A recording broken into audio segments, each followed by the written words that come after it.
How's it going? I'm Tano Bailone. I'm 19 years old and I'm a student at Arizona State University. And this is my end of course wrap up video for TEL 200.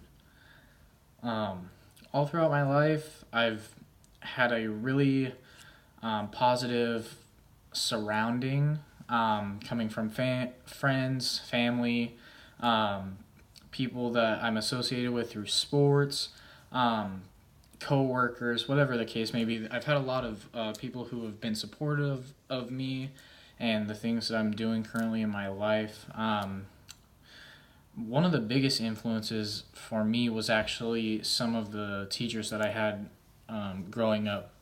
The main one was my elementary school teacher, and she always told me, she's like, people look for that person who always does the extra little bit without being asked, or does one extra thing even though they don't need to. They've already finished whatever the task they're doing may be.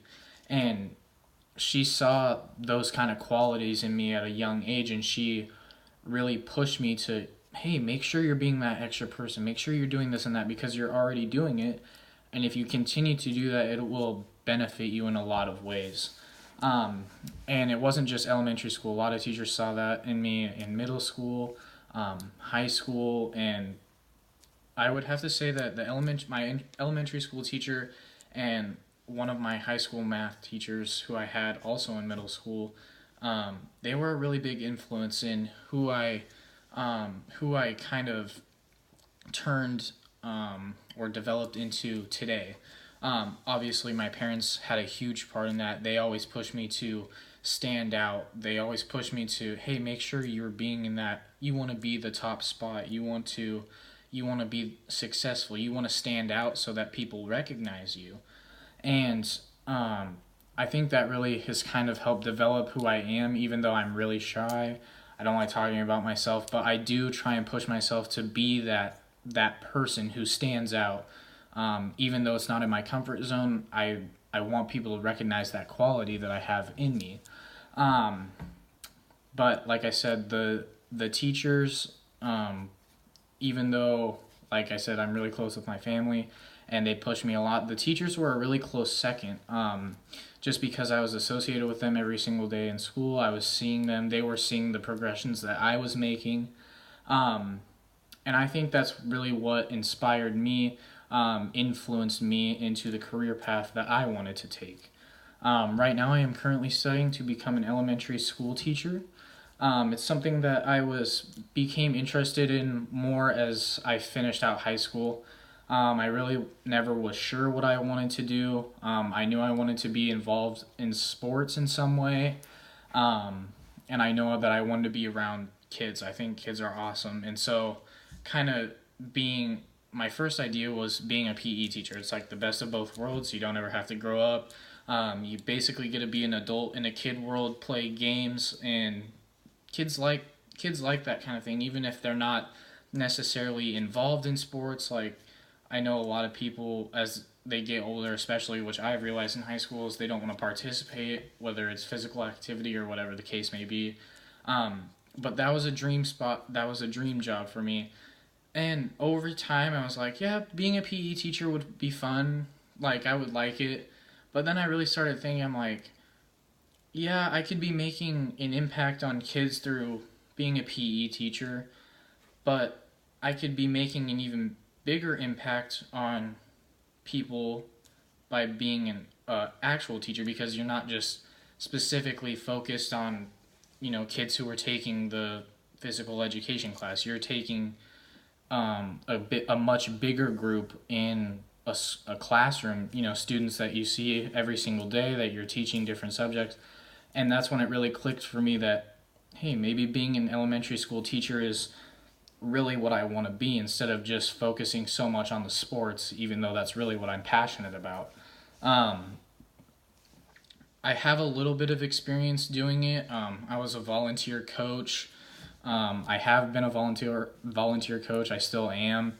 Um, Specifically for basketball. Basketball is like my main passion. I love it. I've played it ever since I was little. Whole family is involved in basketball, but I've done a lot of that, especially at the elementary school level, third, fourth, fifth graders, even kindergarten, first grade, second grade. So I've worked a lot with kids, especially running basketball camps, which is what I did for my senior project in high school. I, created a camp, a basketball camp, and I had kids from the community come out. I ran it. I had my basketball coach there helping. I had my teammates there as well. So I have some experience there, and then I also was a TA over at the elementary school in our school district during my senior year in high school. So being in the classroom, kind of getting to see what it's like being a teacher's assistant, some of the things that they get to deal with, and just being in the environment. Like I said, that third, fourth, fifth grade level is really fun. So that's a little bit of experience that I have. I've also gone to a family friend. She is a elementary school teacher out in a neighboring district, and she's asked me to come out multiple times, spend time with the kids, just kind of be like a volunteer assistant with whatever it may be, schoolwork, because her daughter and I both went to the same high school and we're both pursuing education careers. So we both have been out there, got to experience that as well, and I think that's something that is really important, especially for people who are going into the career, who are younger and are getting that early experience. So that was a really cool thing for me as well. I think that by pursuing this career, I'd make a really big impact in the community. From my experience, I went to a really small school in the state of Washington. My high school had maybe 400 kids in it, possibly less. And I really see the effects of teachers who are involved and who do that extra little bit to, make an effort to connect, and the difference between those that don't. For me, going through high school, I was disciplined enough to where I could, do schoolwork and be fine, while teachers, had to handle students who barely came to class, or, were struggling just showing up, or whatever the case may be. And a lot of the times, it's kind of sad to see, because I want those people to be able to be successful, because I know a lot of them personally. My graduating class is only 70 kids, so I knew a lot of the kids on like a personal level instead of more just like a classmate level. So like a lot of them were into cars or whatever it was, and they were really good at it, but just the schoolwork, they weren't liking it. They didn't like the teachers, but the teachers weren't making that connect, trying to understand where they're coming from or what the issue is that they're having. And for me, I didn't have that issue because I came to school, I did my schoolwork, and I'm not saying that they were struggling because what they were doing is wrong, but they're just having a harder time. And because of that, the teachers didn't want to make the connection, because since the students weren't putting in the effort, the teachers didn't think that they need to make an effort. And that, I don't think that that's right. I think that if you're going to be an educator, no matter if it's the top student in the class or the bottom student in the class, or anybody in between, if you are going to be an educator, you have to be able to support the people at the top just as much as you're going to support the people at the bottom, because nobody wants to come to a class where the teacher's just like, oh, they're not going to do any work, so I don't really need to make an investment into them. And a teacher told me, she's like, sometimes the students that come to school, we're the best thing that they have all day. Whether their home life is bad, they're having personal issues, whatever the case may be, coming to school may be the best thing that they have. And so if they are coming from that negative aspect already, showing up to school where the teacher, the educator is already, kind of harping on them, or kind of, giving them a little bit of edge or whatever it is, it makes them not want to come more. And so being an educator, you have to be able to make that connect. You have to be able to support them and let them know that, hey, whatever the situation is, whether you have a great life, whether it's, it's decent, or whether your life is, not, you're not wanting it the way that it's wanting to go, that we're still here for you as an educator. Like, we want to see you succeed. We want you to go off and get the dream job that you wanted, or we want you to, go out and be a performing artist or participate in sports, whatever it is. We want them to be successful in life, and that's how I see it on a local level. Looking a bit bigger, possibly like nationally, I want wherever I go to be that place where you see progress. You see, oh, this school is producing the best students with the highest scores, the highest like the highest test scores, whether it's standardized testing or whatever it is. I want to be part of something that is bringing success. And right now, I think a lot of times people see America as looking into kind of a darkness right now. It kind of acts like there isn't any hope. And if we continue to have that attitude, there's no way that we will be able to bring something positive out of it. And if we continue to push that negativity farther and farther, it's going to pass down to the younger people, who's then going to pass it down to the next generation and the generation and the generation after. And we, as educators, especially at an elementary school level, we are in charge of making sure that those young people are set up for success, because they still have a whole school career to go. We have to make sure that they are set up and being at a school where they're producing those standout students, those people that employers are looking for.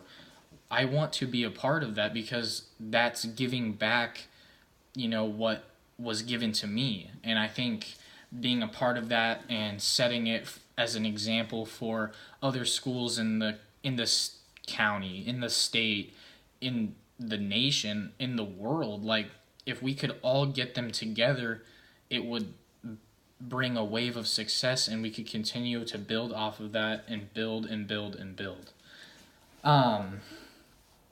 As far as getting to where I want to be, I have about 2 years left, I think, before I get my bachelor's degree in education.